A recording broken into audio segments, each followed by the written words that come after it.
How many fingers I got up? 2, 3, 4, 2, 3, 1. Wait.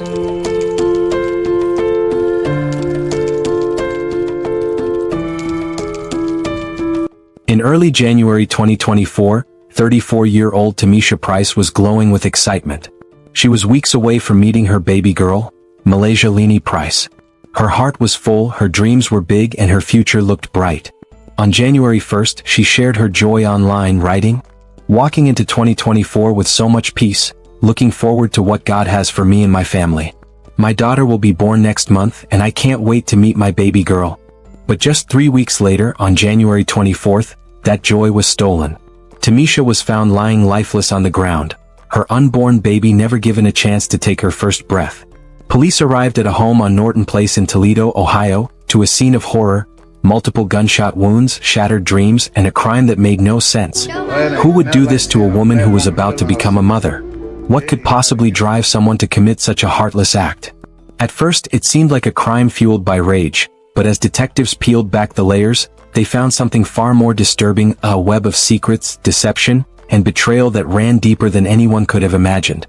What started as a lover's dispute spiraled into a shocking murder-for-hire plot, and the truth, it would change everything. Before we dive deeper into Tamisha's story, remember, stories like these need to be heard. They remind us why awareness, prevention, and taking action are crucial. If this story moves you or you believe it can make a difference, take a moment to like this video.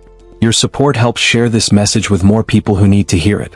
And if you've ever witnessed or experienced the warning signs of domestic violence, share your thoughts in the comments below.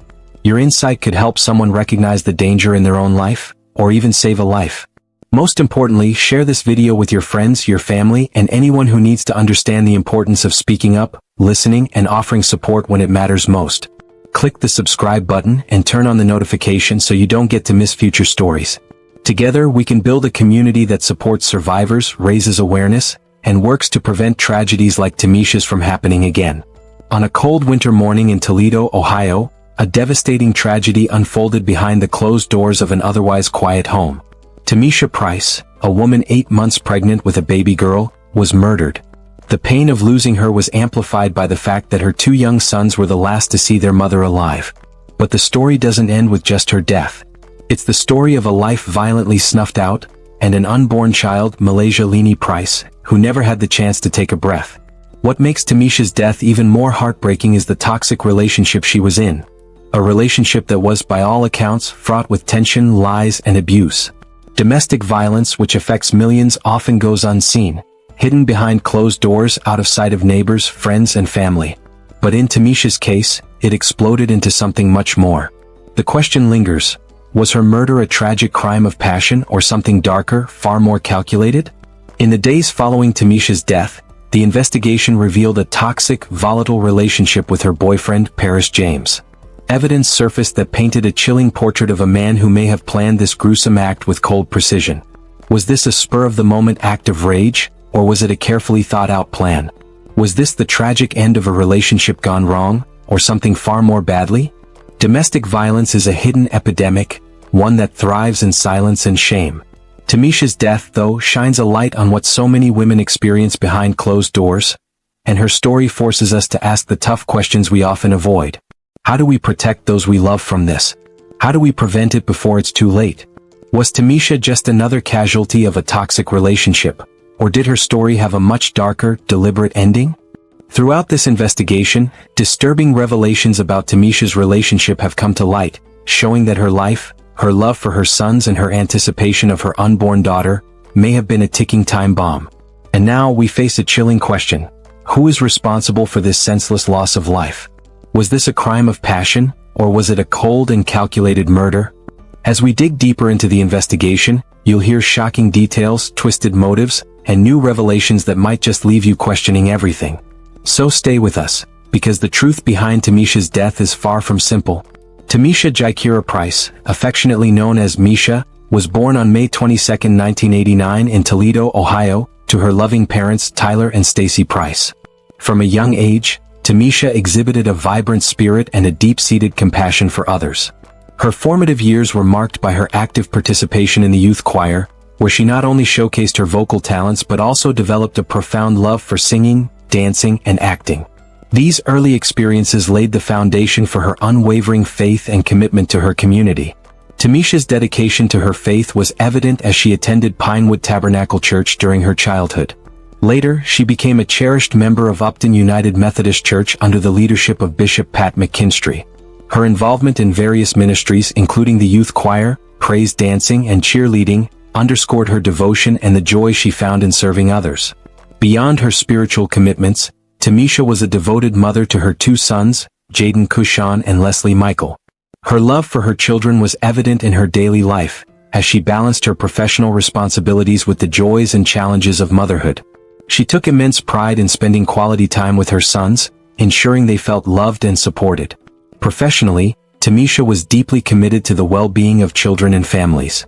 She pursued a career in the medical field, earning a degree from Herzing University. Her passion for caring for those in need led her to roles at Sunbridge Charter and AE Charter Schools, where she worked in administrative capacities.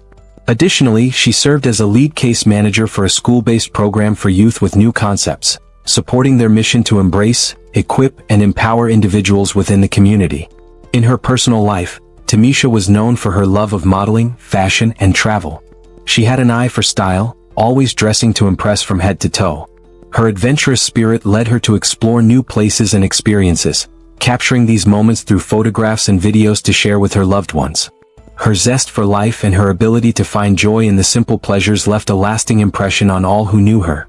Tamisha's legacy is one of love, faith, and unwavering dedication to her family and community.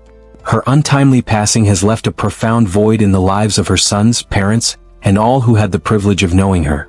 As we reflect on her life, we are reminded of the fragility of life and the importance of cherishing every moment with our loved ones. In the words of her family, Tamisha was a loving, caring, and giving daughter, sister, mother, and friend. Her memory continues to inspire those who knew her, and her spirit lives on in the hearts of her children and all who were touched by her kindness and generosity. Tamisha Price's life took a significant turn when she met Paris James a few years after she and the father of her sons were no longer together. At first, their relationship seemed like any other, filled with the excitement of new love. Paris, with his charm and good looks, swept her off her feet. Tamisha, always the optimist, was drawn to his warmth and the way he seemed to care for her. He made her feel special, and for a while she believed he could be the one. They spent months getting to know each other, enjoying life's simple pleasures, laughing together and building memories. Tamisha, with her big heart, was open to the possibility of something lasting, something real. For a time, Paris seemed to be the partner she had dreamed of, a man who shared her hopes and dreams. But love, as she would soon learn, is not always as it seems. As time passed, small cracks began to form in their relationship, subtle at first but noticeable to anyone paying attention. Paris's true nature began to show through. Beneath the surface, his past, a history filled with run-ins with the law and unresolved anger issues, started to rear its ugly head. Tamisha, ever the optimist, ignored the warning signs, telling herself that they could work through it, that they were strong enough to overcome anything. But the truth was, Paris was not the man he appeared to be. It all changed when Tamisha found out she was pregnant. At first, she was overjoyed, her excitement palpable. This was a new chapter. She was about to become a mother again, and she couldn't wait to share that joy with Paris. But Paris's reaction was far from what she had expected. Rather than celebration, there was tension, anger. He didn't want the baby. Paris began to pressure her, again and again, to terminate the pregnancy. He couldn't handle the responsibility, he said. He wasn't ready for a child. But Tamisha, whose love for her family and faith in her heart were unwavering, refused. She wanted to keep the baby, and that decision would mark the beginning of a toxic spiral in their relationship. Paris's demands turned into threats. He didn't just ask her to consider an abortion. He told her that if she kept the baby, there would be consequences. He would leave. He would hurt her. The controlling behavior escalated quickly. Tamisha, conflicted and heartbroken, tried to make the relationship work, tried to appease Paris, but the tension kept mounting. He accused her of infidelity, of not being honest with him, even though there was no reason for these accusations. Paris's jealousy and paranoia became suffocating, and slowly, Tamisha's world began to shrink. She found herself walking on eggshells, trying not to upset him, trying to avoid the next outburst, the next fight. The fights became more frequent. The distance between them grew. Where there had once been love, now there was only anger and distrust. Paris would disappear for days, only to return with apologies that felt empty and hollow. But the cycle continued: anger, apologies, threats, and control. This was not the love story Tamisha had hoped for. What started as a passionate relationship full of promise had now turned into something darker, something dangerous. She had tried to leave him before, but each time, Paris pulled her back in with more promises, more apologies. And yet, the abuse continued to escalate. In the months leading up to her death, Tamisha was a shadow of the woman she once was. Her joy had been replaced by fear, her hope by uncertainty. Paris James's grip on her life had grown tighter, his behavior more unpredictable. Tamisha's friends and family began to notice the changes, the way she withdrew from them, the way she seemed lost, almost trapped. But what could she do? Paris had made it clear, if she didn't comply, the consequences would be dire. And so she stayed trapped in a cycle of abuse, of fear. But little did she know, things were about to take a tragic turn. Was this the final breaking point? Was Tamisha's refusal to end the pregnancy the spark that set everything in motion? Or had the darkness of Paris's obsession and control already sealed her fate? The answers, as we'll soon discover, are even more devastating than anyone could have imagined. It was a morning like any other, dark, cold, and quiet. The city of Toledo was still asleep, the streets empty, save for the occasional passing car. But inside one house, on the 5300 block of Norton Place, something unsettling was unfolding. Something that would change everything. Inside, Tamisha Price was awake. She was preparing for the arrival of her baby girl, Malaysia Lini Price. The nursery was nearly finished, tiny pink onesies folded neatly, awaiting the new life that would never come. But on this night, Tamisha had no idea that she was living her final moments. Down the road, a vehicle rolled to a stop. Paris James and his accomplice, Jerry Scott, sat inside watching, waiting. Armed and ready. This wasn't a visit. This was a mission. Paris had made up his mind. Tamisha's refusal to do what he wanted, her defiance in keeping the baby he never wanted, he saw it as betrayal. And in Paris's mind, betrayals had consequences. The pounding on the door came suddenly, shattering the silence of the early morning. It wasn't a friendly knock, it was forceful, aggressive. Something wasn't right. For weeks, Tamisha had been avoiding Paris, his outbursts, his accusations, his threats.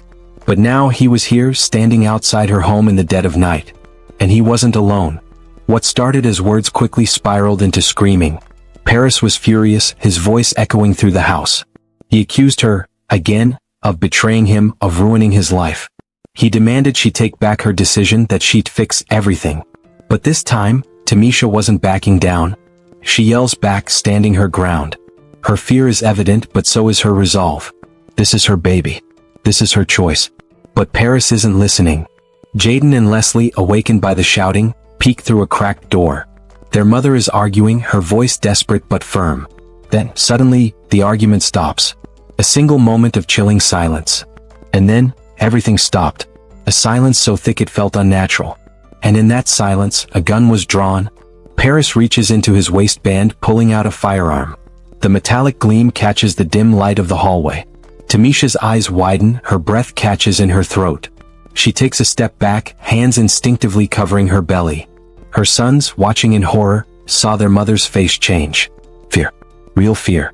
But before she could react, a sudden, deafening bang. The first shot rings out. Tamisha stumbles backward, clutching her chest. A second bang follows. Blood splatters against the wall. The boys saw everything. Their mother, collapsing to the floor, gasping for air. The life draining from her eyes. But Paris wasn't done. He raised the gun again, and fired one last time. When the police arrived, Paris and Jerry were gone, vanished into the night. But what they left behind was pure devastation.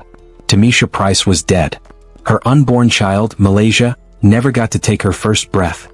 She never stood a chance. 3 gunshot wounds. 1 to the chest. 1 to the stomach.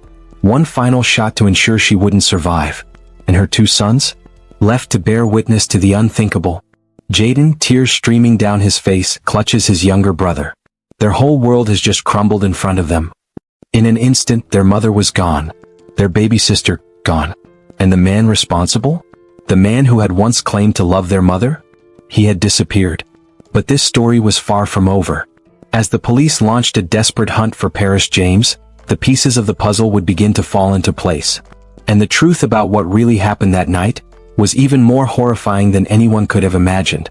In the aftermath of Tamisha Price's tragic death, the Toledo Police Department launched an exhaustive investigation to bring her killer to justice. Detectives began by meticulously gathering evidence from the crime scene, hoping to piece together the events that led to this horrific act. Witnesses from the neighborhood were interviewed, providing crucial accounts of the night's events.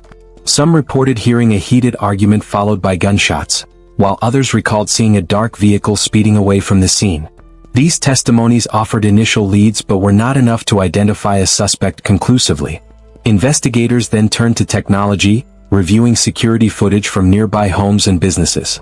One particular camera captured a grainy image of a black SUV near Tamisha's residence around the time of the murder. While the footage was not clear enough to reveal license plate numbers or definitive identities, it corroborated witness statements about a vehicle fleeing the scene. Delving deeper, detectives analyzed cell phone records, focusing on individuals within Tamisha's circle. This digital trail led them to Paris James, Tamisha's boyfriend, who had a tumultuous relationship with her. Records and the testimony of Tamisha's sons indicated that Paris had been in the vicinity of Norton Place during the critical time frame, contradicting his initial claims. As the evidence mounted, Paris became the prime suspect. However, when authorities attempted to bring him in for questioning, they discovered he had fled, initiating a citywide manhunt. Days turned into weeks, with law enforcement tirelessly pursuing leads, but Paris remained elusive. In a surprising turn of events, Paris's living girlfriend, Chatouilla Triplet, provided an alibi, asserting that he was with her the entire night of the murder. Initially, this statement cast doubt on the investigation's direction. However, further scrutiny revealed inconsistencies in her account. Confronted with contradictory evidence, Chatouilla eventually admitted to fabricating the alibi in an attempt to protect Paris. This revelation led to her arrest on charges of obstructing justice. The investigation took another critical turn when detectives uncovered communications between Paris and an associate named Jerry Scott. Text messages revealed discussions that implicated both men in the planning and execution of the crime. Confronted with the overwhelming evidence, Jerry Scott was arrested and charged with 2 counts of aggravated murder premeditated. Realizing the net was closing in, Paris James ultimately surrendered to authorities. He too was charged with multiple counts, including aggravated murder.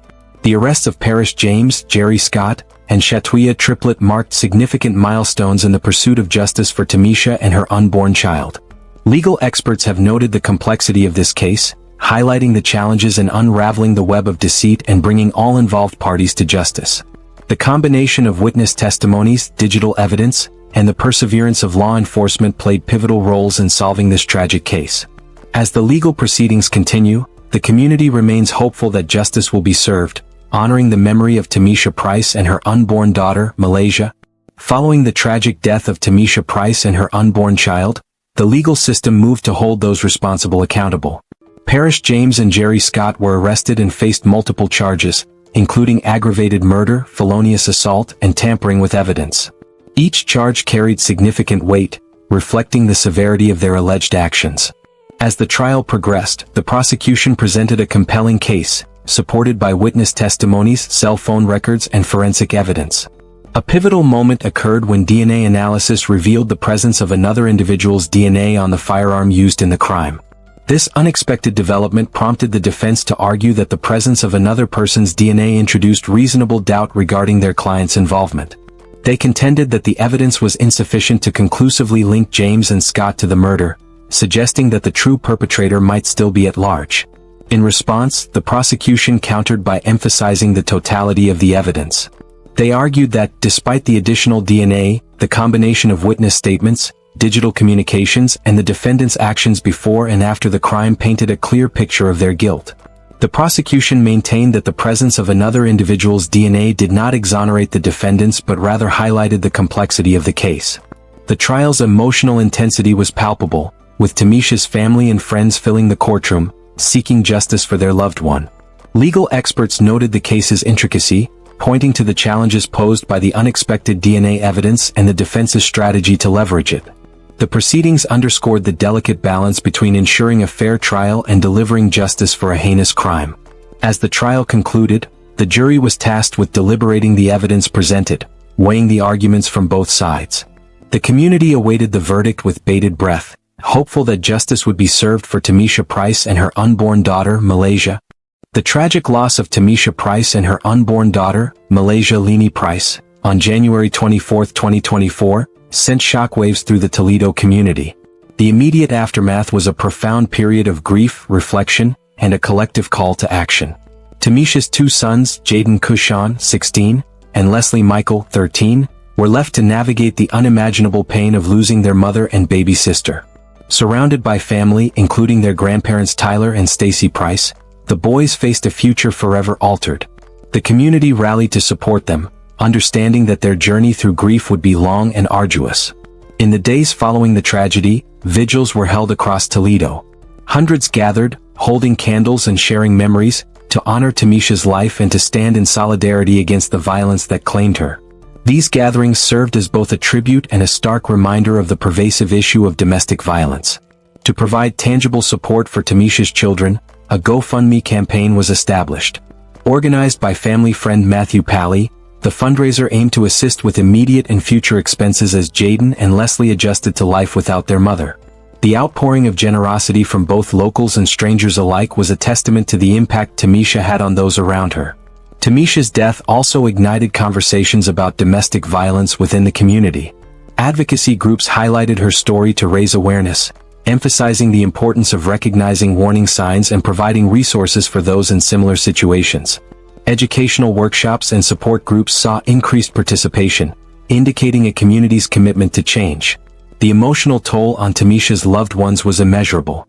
Friends and family members spoke of her radiant spirit, her unwavering faith, and her dedication to her sons.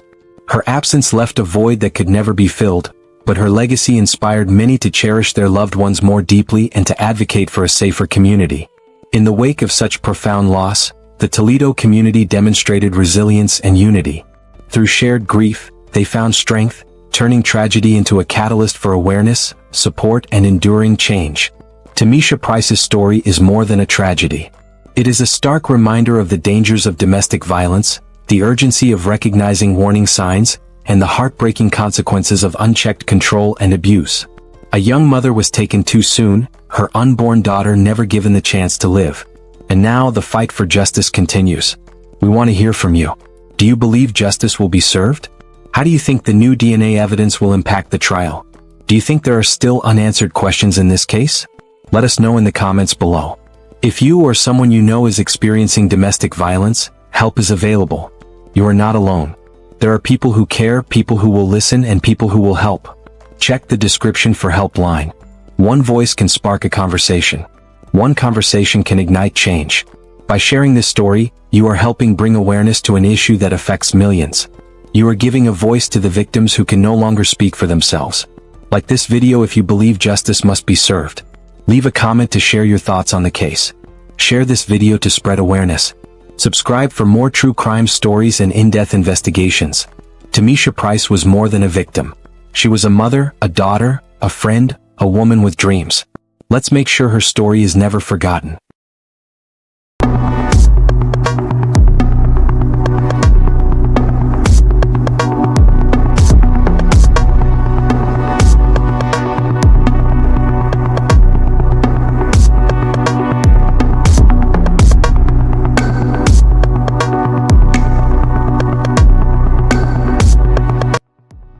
She knew she was going to die, and she told the world exactly who would do it.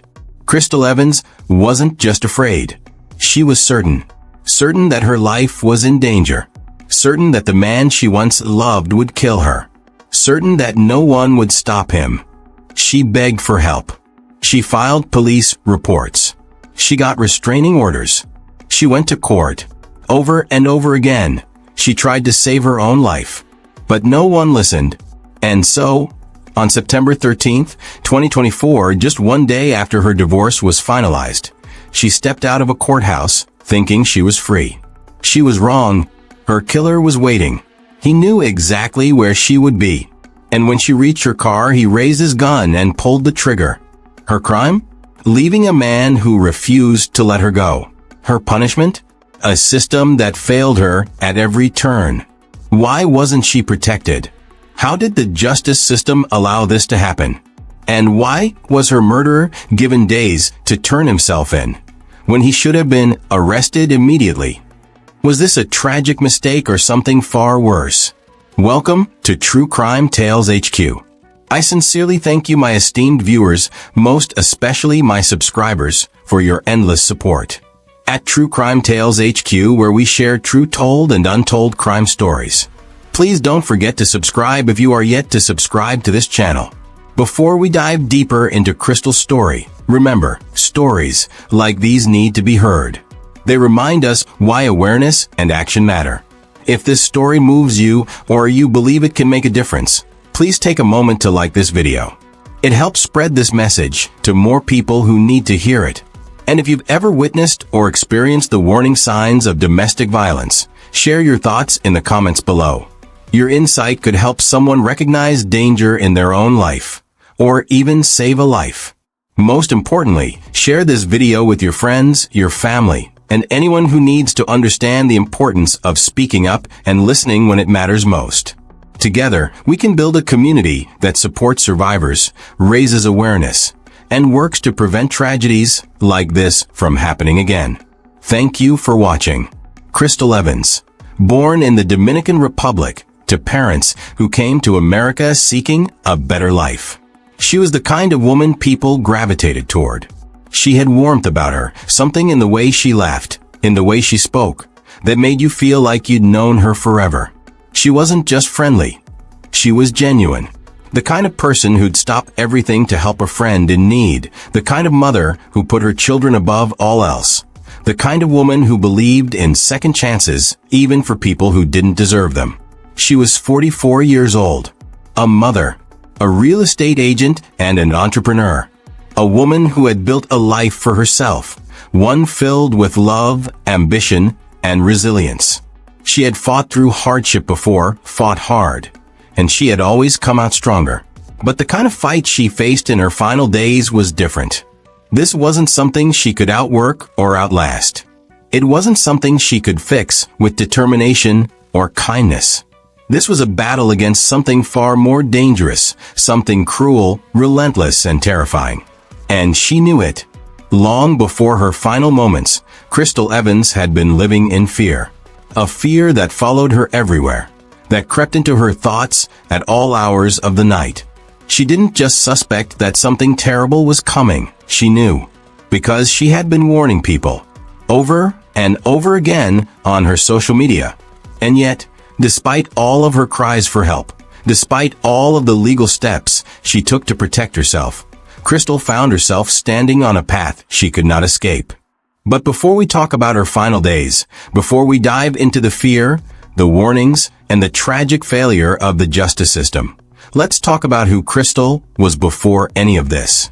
Because Crystal Evans was not just a victim. She was a person. She was a lover of God, which is obvious on her social media. She was full of life, full of dreams. She loved animals, especially her cats. They weren't just pets to her. They were family. She had a soft spot for strays, for the ones that no one else wanted. Because she believed everything deserved love. She adored her children. They were her entire world. The kind of mother she was, the kind who showed up to every school event. The kind who worked late nights so she could give them a better life. That tells you everything you need to know about her. And despite the darkness that would later creep into her life, Crystal was strong. Her friends would tell you, she wasn't the type to back down. She had been through struggles before. And she had fought her way out every single time. She had rebuilt herself from the ground up more than once. She knew what it was like to start over. And maybe that's why, even when the fear set and even when the warnings became clear, Crystal still had hope. Maybe she believed that this time would be like the others, that she would find a way to push through, to escape, to start fresh again. But she was wrong, because this time she wouldn't be given that chance. And the most terrifying part? She saw it coming. She told the world it was coming. But no one stopped it. And that is where this story takes a horrifying turn. At first, Tom Mallory seemed like a dream. He was charming, attentive, and knew exactly what to say. The kind of man who could make you feel like the most important person in the world, until you weren't. Crystal Evans met Tom at a time in her life when she was ready for something real, something lasting. She has known him for 27 years. And for a while it seemed like she had found it. Their relationship started with passion, with excitement, with the kind of love that makes people believe in second chances. But love can be deceiving, because beneath the surface, behind the smiles and the promises, something darker was brewing. And it didn't take long before the cracks began to show. At first, it was small things. A comment here, a strange reaction there. The kind of behavior that's easy to brush off, to explain away. But then came the control, the jealousy, the accusations, the mood swings that turned sweet words into cold threats in a matter of seconds. Crystal told friends that Tom had a temper, one that was unpredictable, one that could turn violent. And soon, she learned that his love came with conditions. His affection was something she had to earn. His approval something that could be ripped away at any moment. And then came the betrayals. One day, Crystal discovered something that changed everything. Tom wasn't just unfaithful. He was leading a double life. She had suspected it for a while, but when she finally caught him cheating, the truth was even worse than she imagined. It wasn't with another woman. It was with a man. She posted it on her social media saying, "Tom Mallory, go have your affairs and go with your men behind my back like you always do. Down low, brother. Didn't want to stop talking to him when I find out you are pathetic. Gay men behind my back." Crystal wasn't angry because of who he was with. She was angry because of the lies, the secrets, the way he had manipulated her, used her. And as the truth unraveled, she found out something even more devastating. Tom had been stealing from her. The business they built together, the company they co-owned, Mallory T&K Contracting Incorporated. Tom had been funneling money out of it, using her hard-earned success to fund his affairs. Cars, gifts, lavish weekends, all paid for with money he took behind her back. That was the breaking point. Crystal was done. She wanted out. On July 31st, 2024, she took police to go retrieve her trucks she bought in her name from the company site, company they both co-owned. While 2 other trucks were missing, she posted on her social media asking followers to help her in searching. But leaving Tom Mallory wasn't going to be that easy, because Tom wasn't the kind of man who let go. And when Crystal walked away, his love turned into obsession. The threats became constant. The stalking became relentless. She couldn't escape him. Not at work, not at home, not even in the dead of night when her phone would light up with messages she didn't want to read. She tried to fight back. She filed restraining orders. She went to the police. She documented everything. And she warned people. Her social media became her diary of fear. If anything happens to me, Tom Mallory did it. She wasn't speaking in riddles. She wasn't being dramatic. She was stating a fact. Because she knew what was coming. She knew Tom was dangerous. She knew that if the system didn't stop him, no one would. And she was right. Because despite her restraining orders, despite the reports, despite the bruises and the stalking and the desperate pleas for help, Tom Mallory was still free. Free to follow her. Free to threaten her. Free to destroy her life, piece by piece. And then, he tried to bury her alive. It wasn't a metaphor. It wasn't an exaggeration. Crystal had accused Tom of literally trying to put her in a shallow grave. And yet, nothing. No arrest. No real consequences. Just more warnings. More ignored cries for help. Crystal Evans was a woman running out of time. And the terrifying part? She knew it. She had seen her own fate. And still no one stopped him. But the question remains. Why? How does a woman scream for help so loudly, so publicly, and still get silenced? What went wrong? And more importantly, why was Tom Mallory allowed to walk free, even as he left behind a trail of evidence that should have put him behind bars? This isn't just a case of one man's obsession. This is a case of failure. A failure that cost Crystal Evans her life. And what happened next would prove just how dangerous ignoring a woman's warnings can be. Freedom. For years, it was just an idea, something Crystal Evans could only dream about. But on September 11, 2024, that dream finally became real. The divorce was final. After years of manipulation, betrayal, and fear, she was no longer tied to Tom Mallory. No longer forced to endure his control. No longer legally bound to the man who had made her life a waking nightmare. That day, she was hopeful. She smiled more. She talked about the future, about new beginnings. She had plans to rebuild, to move forward, to finally live without fear. Friends say she was excited, lighter than she had been in years. She had survived him. Or so she thought. Because as much as Crystal wanted to believe this was the end, deep down she knew better. Tom Mallory wasn't the kind of man who let go. And just because the marriage was over didn't mean he was finished with her. The next day, September 12, 2024, Crystal made a call.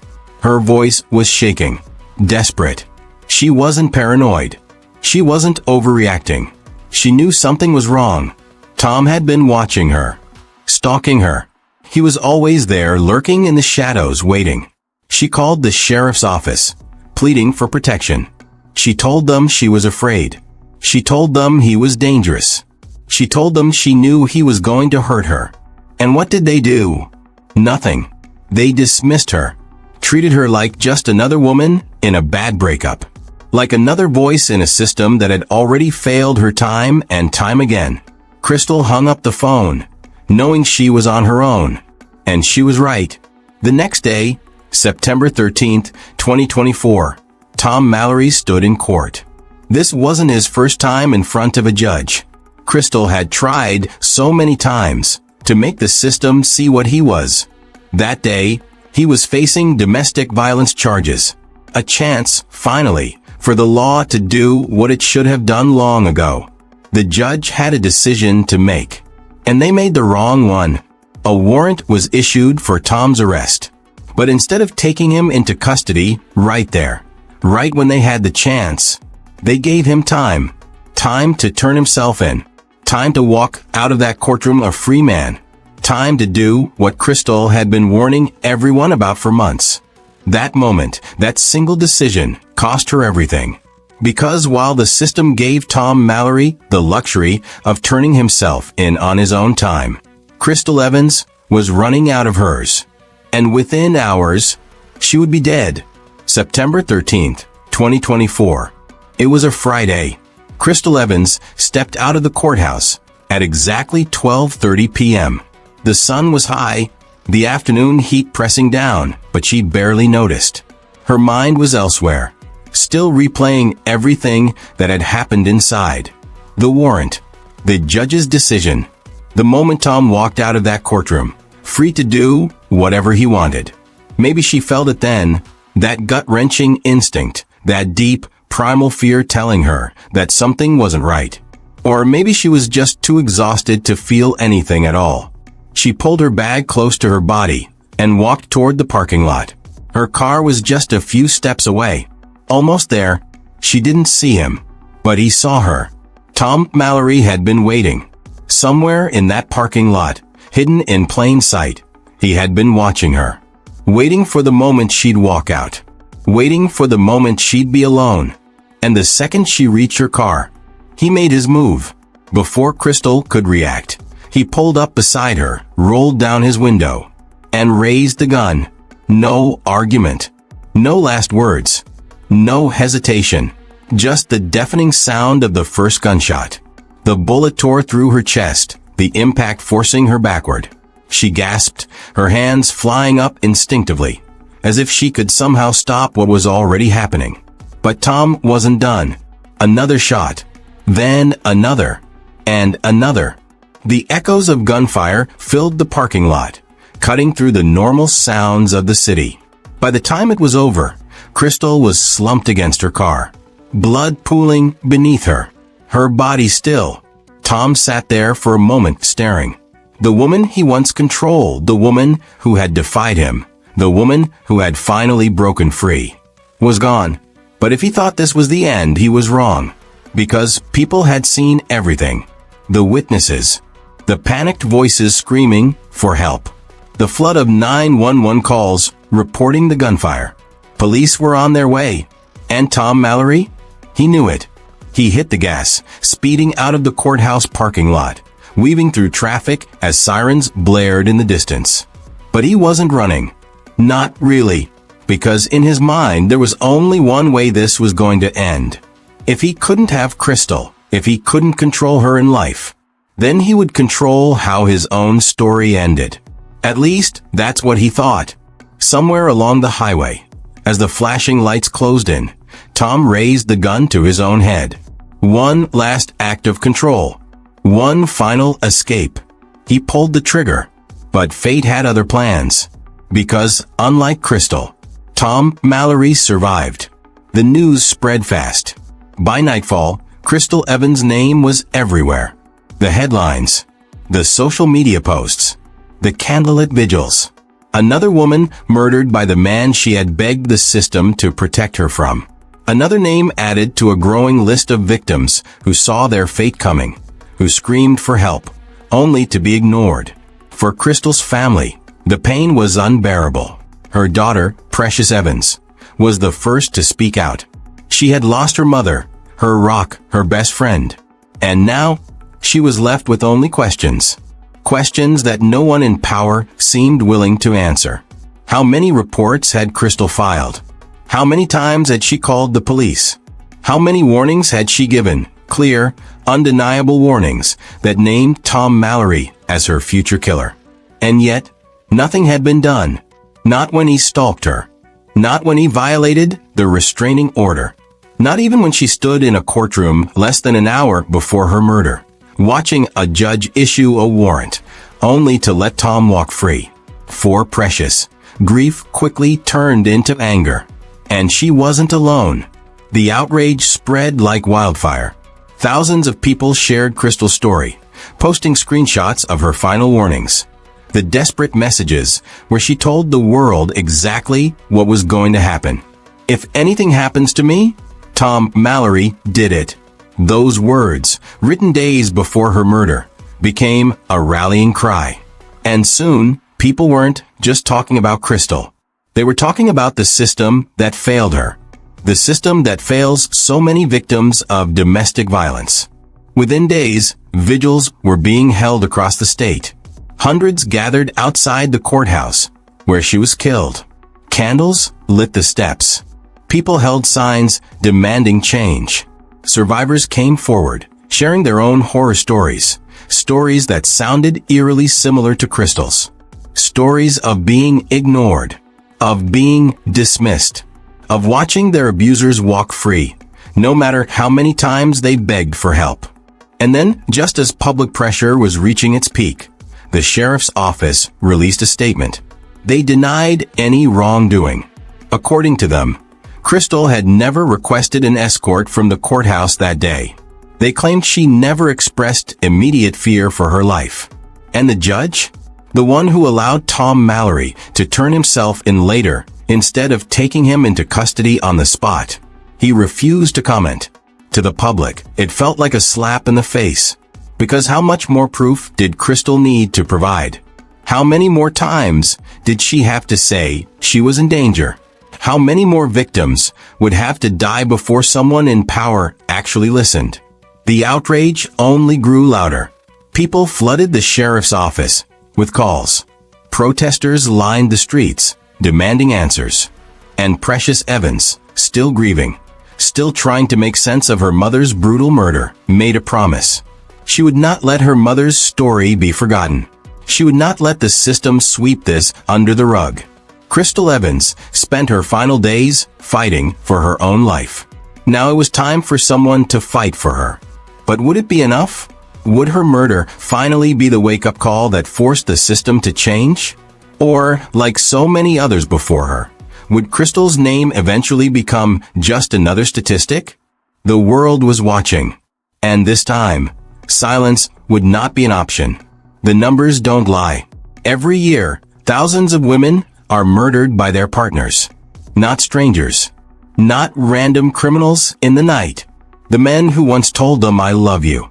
The men they once trusted. And for women like Crystal Evans, the ones who try to escape, the danger doesn't disappear. It escalates.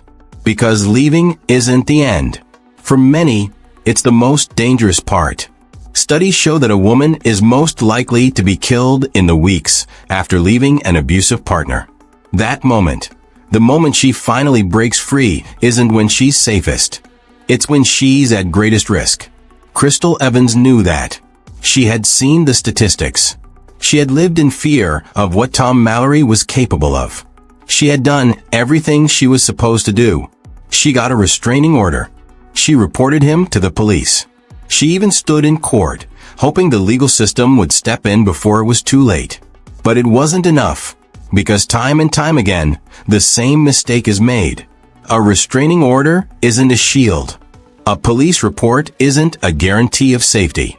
And when the system fails to take immediate action, it doesn't just fail. It leaves the door open for the worst possible outcome. That's exactly what happened to Crystal. Let's break it down. Tom Mallory wasn't just accused of domestic violence.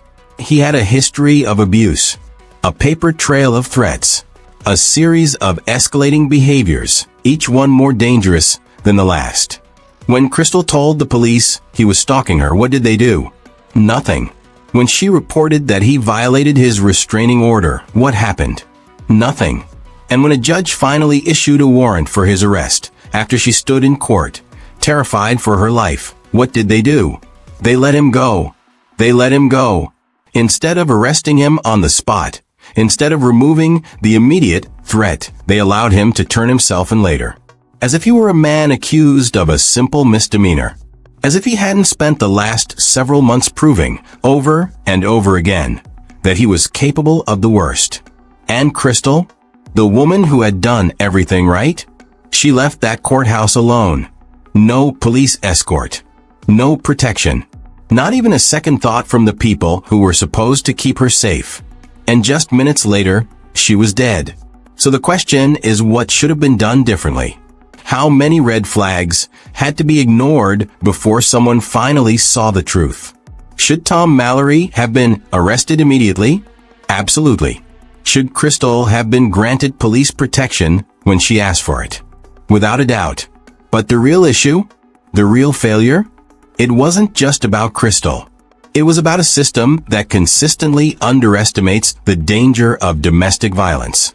A system that hands out restraining orders like Band-Aids, but doesn't enforce them. A system that waits until the worst happens, until another woman is murdered before it asks, could we have done more? But by then it's always too late. So here's the real question. If the justice system isn't protecting women like Crystal, who is? And more importantly, how many more will die before something finally changes? Crystal Evans didn't die because she made the wrong choices. She didn't die because she stayed. She died because she left. Because the very system designed to protect her let her down. Now, we're left with a question. A question that should haunt everyone who hears this story. Who is responsible for Crystal Evans' death? Is it Tom Mallory, the man who pulled the trigger? Or is it the police who ignored her desperate calls for help? The judge who let her abuser walk free on a technicality? The system, which time and time again chooses to wait until a woman is murdered before taking action? And if this could happen to Crystal, how many others are living this same nightmare right now? How many women are watching this, knowing they could be next? Maybe you've been there. Maybe someone you love has. Maybe you've heard the words, "You're overreacting." Or, "We can't do anything until he actually does something." Maybe you filed a restraining order and wondered if it was just another piece of paper. Maybe you've been in Crystal's shoes, begging for someone to listen before it's too late. And maybe you know how it feels to realize that the people who are supposed to protect you won't. If you've ever experienced something like this, or if you know someone who has, share your thoughts in the comments. Do you think the judge should have arrested Tom on the spot? Do you believe Crystal's murder could have been prevented? And most importantly, what do you think needs to change to stop this from happening again? Let's talk about it. Because if nothing changes, how many more crystals will there be? So many questions demanding answers. Share your thought in the comment section. If you have similar experience or known anyone with similar, please share so others can learn. Crystal's story is tragic, but it's not unique. Too many victims cry out for help, only to be ignored until it's too late. If you believe stories like Crystal's deserve to be heard, hit the like button, subscribe, and share this video. The more people see it, the more awareness we can spread about the failures in the system and the lives that could still be saved. And don't forget, our next case is so shocking it changed the law forever. You won't want to miss it. At first, it seemed like any other tragic, random act of violence. A mother gunned down in the middle of the night, a life taken too soon. But as the details began to surface, the truth started to unravel, a truth far more chilling than anyone could have imagined. Aria Soren, a 30-year-old mother of 8, was killed in the parking lot of a nightclub on Dorchester Road, North Charleston. Her life was stolen away in what appeared to be a senseless shooting. But was it really that simple? Authorities quickly learned that Aria wasn't just another innocent bystander caught in the crossfire of street violence. Her death wasn't the result of an unknown thug with a gun, but rather, it was the result of a confrontation with someone she knew, someone who had a history of violent outbursts. Tasha Birch, a 39-year-old woman, turned herself in days after the shooting. She told investigators that she shot Aria in self-defense, but was that the real story? Or had something darker unfolded between these two women in the moments leading up to the gunfire? Was this just a tragic mistake? Or did something about Aria's death have roots in something far more personal? Something both women carried with them long before that fateful night? To understand why one woman's life was cut short, we have to look deeper, not just into that night, but into the years of build-up. What drove Tasha to take such a drastic step? And what did Aria, an ambitious, strong-willed mother, do in her final moments that could have led to this deadly clash? Was this just an isolated incident? Or was there a dangerous pattern of aggression and violence that finally came to a head? Was Aria's death truly the result of self-defense? Or was it an act of fury, one that ended the life of a woman who, despite her struggles, lived with an unshakable faith in God and a deep love for her children?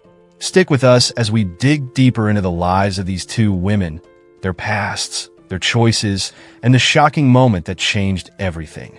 This is a story of tragedy, yes, but also one of faith, violence, and the terrible cost of an argument that spiraled out of control. If you want to hear more gripping crime tales, make sure to like, share, and most importantly, subscribe to the channel. Don't miss out on the next chapter of this mystery, and stay with us as we uncover the truth behind these chilling events.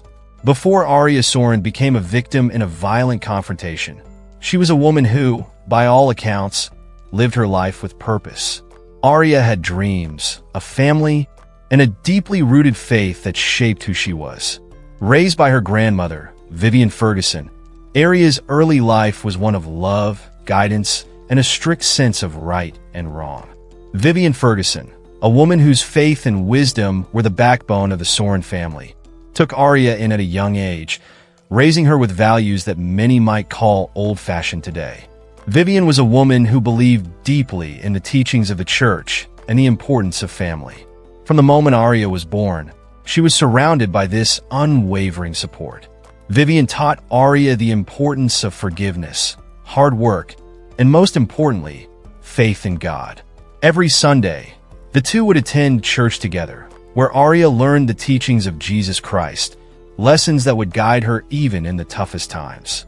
It was through this lens of faith that Aria came to understand the world around her, that love, not violence, was the answer to life's challenges. Aria went on to have 8 children, each one a testament to her dedication to family and her desire to create a life for them that was better than what she had. Despite facing hardships, including the heartbreaking loss of one of her twins, Aria never wavered in her role as a mother. She was the protector, the teacher, and the rock her children needed. For them, she was more than just a mother. She was a symbol of strength, love, and resilience. Yet, as with many things in life, the struggles Arya faced weren't always visible to the outside world. Her relationship with Tasha Birch, the woman who would ultimately take her life, was more complicated than it seemed. It wasn't just a random confrontation, but rather the culmination of a series of heated moments, tensions that had been building for months. To understand the night Arya was killed, we must go back to the events leading up to it. Arya wasn't just any victim. She was a woman with her own past, her own struggles, and a complex relationship with Tasha, the woman who would pull the trigger. Despite Arya's deep faith, she was no stranger to conflict. And it wasn't just with Tasha. Arya's outspoken nature often led to disagreements. But there was something different about her relationship with Tasha. The two women had been involved in an argument the night before the shooting. And though details of that argument are still unclear, it's believed to have been the tipping point, the spark that ignited a much darker chain of events. In the hours before her death, Arya shared a poignant message on social media. In a post she made on Snapchat, she said, "Time is short. I think we all should take more pictures and memories because you just never know." It was a cryptic message that, in hindsight, now feels like a haunting premonition of the tragedy that was about to unfold. But what led to this fateful moment? What could have caused Arya and Tasha to clash in such a way that one of them ended up dead? To understand that, we have to look at the background of Tasha Birch, the woman who fired the fatal shot. While Arya's life was defined by faith, family, and love, the same cannot be said for Tasha Birch. To understand why Arya ended up on the receiving end of a fatal bullet, we need to explore the woman who fired that shot. Tasha Birch, 39 years old, had lived a life far removed from Arya's world of faith and devotion. While Arya had been raised by her grandmother in a loving, faith-driven household, Tasha's upbringing was marked by a far more tumultuous and violent past. From an early age, Tasha was no stranger to conflict, and it seemed that aggression was often her first response to adversity. Tasha's history reveals a troubling pattern. She had been involved in several violent incidents over the years, each one more serious than the last. Whether it was fights with family members, altercations with strangers, or even legal trouble, Tasha's life seemed to be a series of violent outbursts. By the time the fatal shooting occurred, she had already shown a history of aggression that many had dismissed, but perhaps should have been taken more seriously. Despite her history, Tasha had been able to fly under the radar, not facing serious consequences for her actions. She was known to have a fiery temper and a quick fuse, someone who didn't back down from confrontation.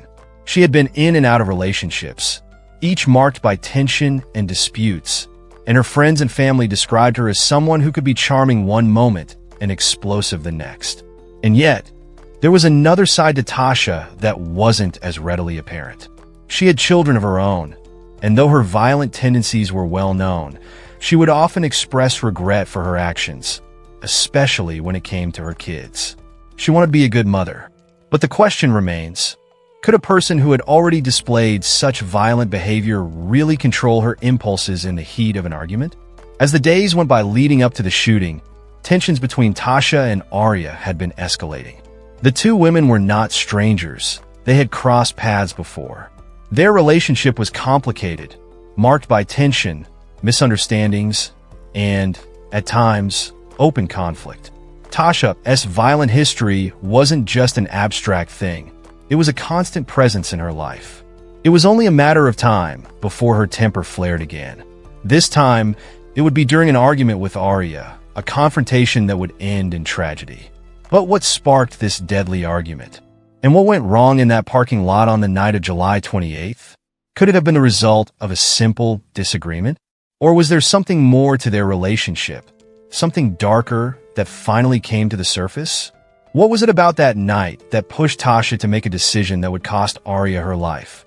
To answer these questions, we need to take a closer look at the night of the shooting itself, the argument that led to the tragic encounter, and the explosive events that followed. At 2:19 a.m., the scene outside the Bloom Room was like any other late night in North Charleston. A mix of dimly lit parking lots, the hum of cars, and groups of people starting to wind down their evening. What wasn't expected, however, was the tragic altercation that would unfold in that very parking lot, leaving a mother of 8 dead and a community searching for answers. Arya Soren had stepped outside the nightclub that night. She wasn't alone. Tasha Birch, the woman who would soon become the center of a police investigation, was also present. The details surrounding their encounter are murky, but what is clear is that a confrontation between the two quickly turned deadly. We know the argument began in the parking lot, but what caused it? Was it a simple disagreement between two women with a strained history? Or was there something more? The truth, as it often is in these cases, is a bit more complicated. Tasha and Arya had known each other for a while, though their relationship was anything but smooth. According to those who knew them, their interactions were often fraught with tension. It's likely that the confrontation that night wasn't just a random clash. It may have been the breaking point in a long-simmering conflict. It seems that Arya had come to the Bloom Room to escape her daily challenges, to find a moment of peace in a busy life. For Tasha, however, it wasn't just about a night out. It was about making sure her voice was heard, and in that moment, her anger overtook her. Witnesses report hearing shouting moments before shots rang out. But what were they arguing about? Some said the argument was triggered by a personal insult. Others claimed it was about an old grudge, but no one can say for sure. What we do know is that Tasha became increasingly agitated. The loud voices soon turned into physical movement, with Tasha claiming she felt threatened. But Arya? She didn't have a weapon. She didn't even carry a purse that night. Then, in an instant, it happened. In a moment of anger, Tasha pulled out a gun, and before anyone could react, she fired.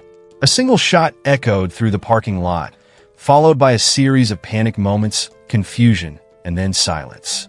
Arya, struck by the bullet, collapsed to the ground, the life draining from her body in seconds. By the time officers arrived, it was already too late. Arya was rushed to a nearby hospital, but her injuries were too severe. She was pronounced dead, the victim of a tragedy that was, at its core, preventable. Arya's family, especially her grandmother Vivian Ferguson, struggled to understand how a simple altercation between two women could spiral so quickly into such irreversible violence. Vivian had raised Arya with one core value: faith. Her granddaughter had always been the type to resolve conflict with words, never with violence. To her, the idea that Arya had been shot was inconceivable. Vivian had always taught Arya the importance of compassion, of turning the other cheek. She knew her granddaughter as someone who valued life, someone who believed in the goodness of others, even in difficult situations. But that night, in that parking lot, her faith and her love weren't enough to protect her from Tasha's anger. Tasha's version of events, though, was a stark contrast. She claimed self-defense. She said Arya was the one who became aggressive. She claimed she felt cornered and in danger, and in the heat of the moment, she fired the gun. However, as the evidence mounted, a key question lingered. Was it truly self-defense, or was it a decision made in a moment of uncontrolled rage? After Tasha turned herself in, she was charged with manslaughter. The investigators reviewed her previous encounters with the law and found a disturbing pattern. Her temper had often led to violent confrontations. What they discovered, in hindsight, was that Tasha had long struggled with controlling her emotions. And on that night, in a moment where she could have walked away, she made a choice, a deadly one. Arya, a mother of 8, had been the pillar of her family. Her children were left to navigate a world without her, carrying with them the memory of a mother who had tried to teach them the value of life, even as she lost her own in a senseless act of violence. Days after the tragic shooting, the ripples of loss and confusion began to spread far beyond the parking lot of the Bloom Room. Arya Soren was dead, and for her family, the reality of her loss set in like a storm cloud, unrelenting and impossible to ignore. Vivian Ferguson, Arya's grandmother, had raised her with unwavering love and a faith that centered on peace. For Vivian, Arya's death wasn't just a loss. It was a betrayal of everything she had taught her granddaughter. Vivian knew Arya as a woman of strength, a mother who had fought to give her children a better life. To her, Arya was not the aggressor that Tasha painted her to be. 8 children were left behind, now deprived of the mother they adored. They were young, but the grief they carried was too heavy for their shoulders. Vivian held them close, offering solace in the only way she knew how, through prayer and stories of the woman they had lost. But how could a mother of 8 be taken away so violently? How could a night out with friends end in tragedy? Meanwhile, in the investigation, the police struggled to unravel the truth. Witnesses were scarce, and those who were present at the scene offered conflicting reports. What they didn't know was that Arya had no weapon. She hadn't been the one to escalate the fight. As the evidence slowly came together, it became clear that there was no justification for Tasha's actions. No self-defense. No imminent danger. The argument that had led to the shooting was just that, an argument. The police soon learned more about Tasha Birch's history, a pattern of aggression and violence that stretched beyond this incident. Tasha had previous run-ins with the law, though none as serious as this one. She had been known to have a short temper, and those who knew her described her as quick to anger. It was becoming apparent that the shooting wasn't about defending herself. It was about a momentary loss of control, a reaction to being challenged by Arya. Tasha's defense was that she feared for her life.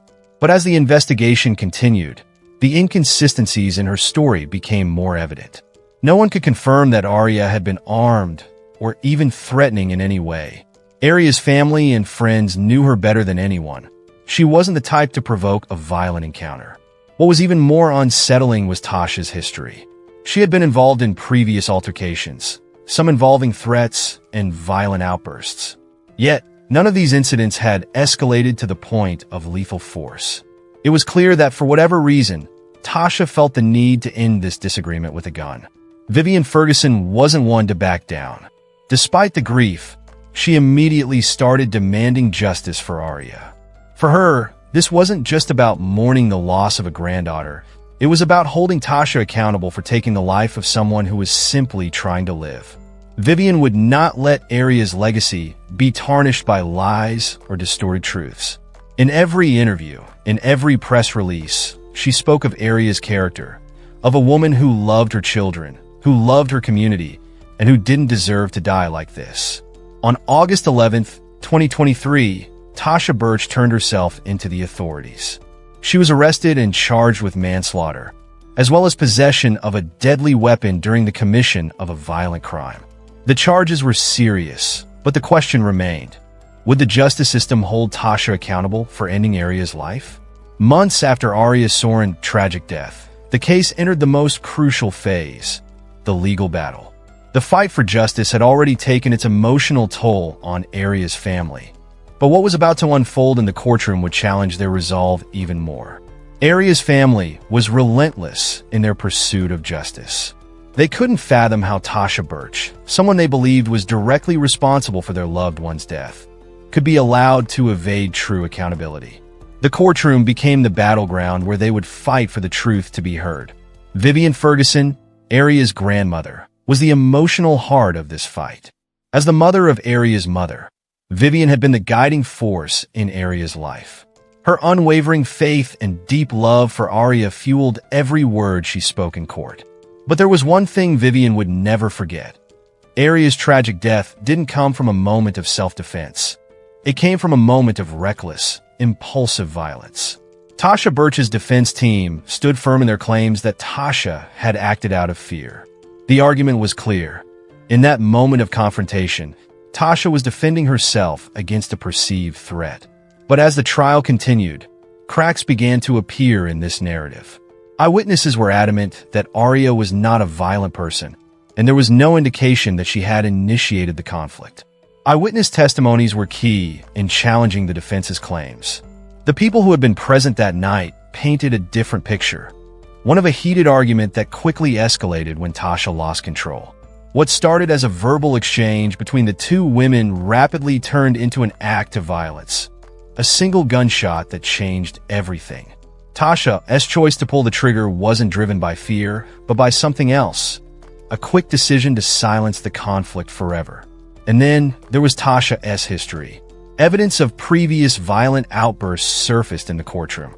Several past confrontations have been documented, showing a pattern of someone who did not hesitate to escalate minor arguments into violent altercations.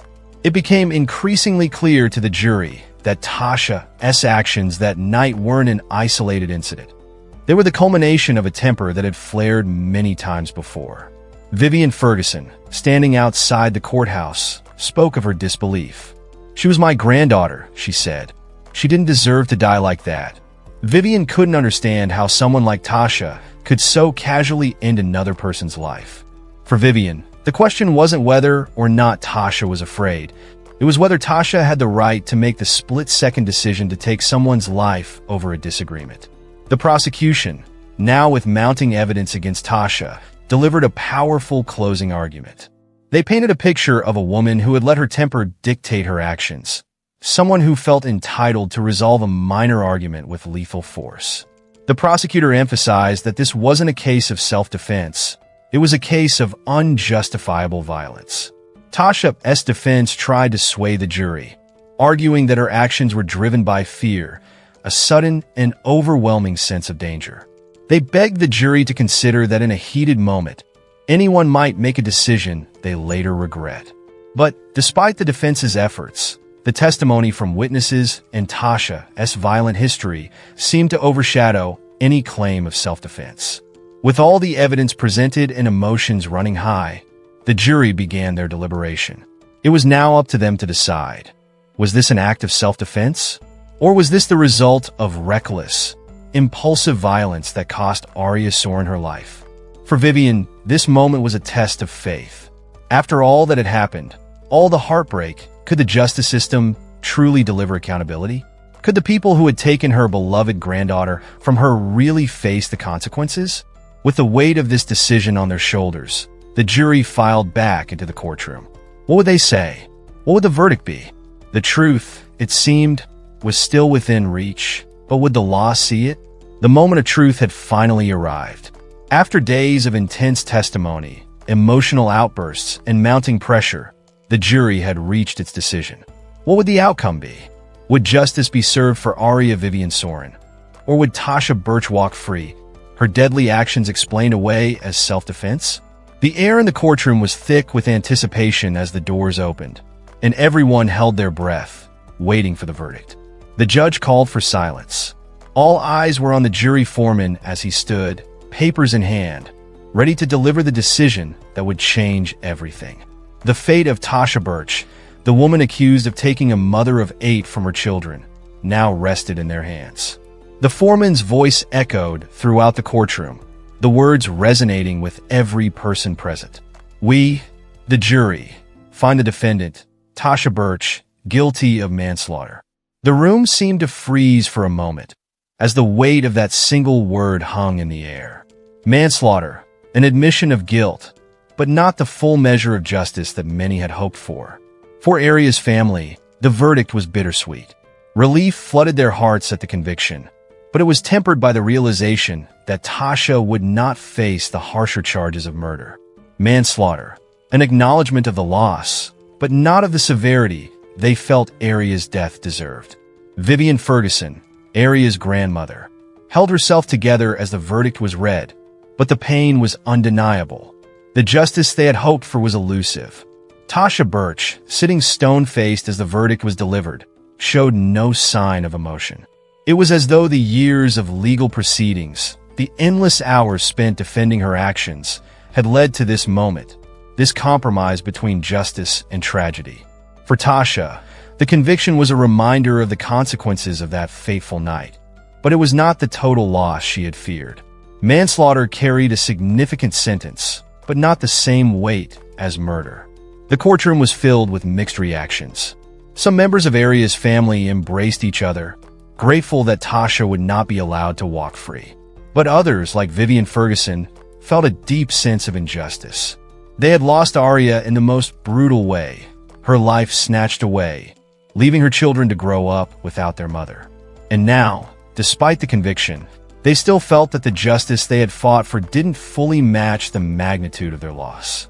Outside the courthouse, Vivian Ferguson spoke to the gathered media. Her voice was filled with both sorrow and strength as she said, "We got justice, but it's not enough. Arya was my granddaughter. She didn't deserve this. She didn't deserve to be taken from us this way. I just want our children to know that we fought for her, that we didn't give up." For Arya's children, the legal proceedings had been a blur of emotions. difficult to understand, but important to witness. They had heard their mother's name in the courtroom, and now they would hear the word guilty, but it was not a word that would ease the hole left in their hearts. They had lost their mother, and no verdict, no sentence could bring her back. The trial had captured the attention of North Charleston, the town where the tragedy unfolded. Aria Soren wasn't just a victim. She was a mother, a friend, a beloved member of the community. Her death had shaken the entire area, and the trial had only heightened the division over the use of deadly force in moments of conflict. As the community processed the verdict, debates flared up. Was manslaughter enough? Was it right for Tasha Birch to be charged with something less than murder, given the circumstances of the shooting? Activists and community leaders weighed in, with some arguing that the justice system had failed to provide full accountability for Aria's death, while others saw it as a fair conclusion to a complex case. For Vivian Ferguson, the fight was far from over. In her heart, she knew that this trial had not just been about legal definitions. It was about honoring Aria's memory, protecting her children, and ensuring that future generations would know the true story of Aria Soren. Her granddaughter's death had sparked a legal battle, but it also sparked something else, a renewed commitment to fight for what was right, no matter how long it took. As the legal battle came to a close, life for Aria's children was still far from normal. They would never get back what they had lost. The absence of their mother was something they would have to carry with them forever. But Aria had taught them about strength, about love, and about faith. These lessons would be their anchor as they moved forward, always remembering their mother as the woman who loved them unconditionally, no matter the circumstances. The verdict had been reached, but the real question remained. Had justice truly been served? For Aria's family, the road to healing was just beginning. But one thing was certain, Aria Soren would never be forgotten. Her story, her legacy, would live on in the hearts of those who loved her, and in the ongoing fight for justice in her name. If you're intrigued by this case and want to dive deeper into stories like this, don't forget to hit that subscribe button and turn on the notification bell. It helps you stay updated whenever we release a new true crime tale. And if you're already subscribed, give this video a thumbs up to let us know you want more chilling mysteries like this. Your support helps us continue bringing you the stories that need to be told.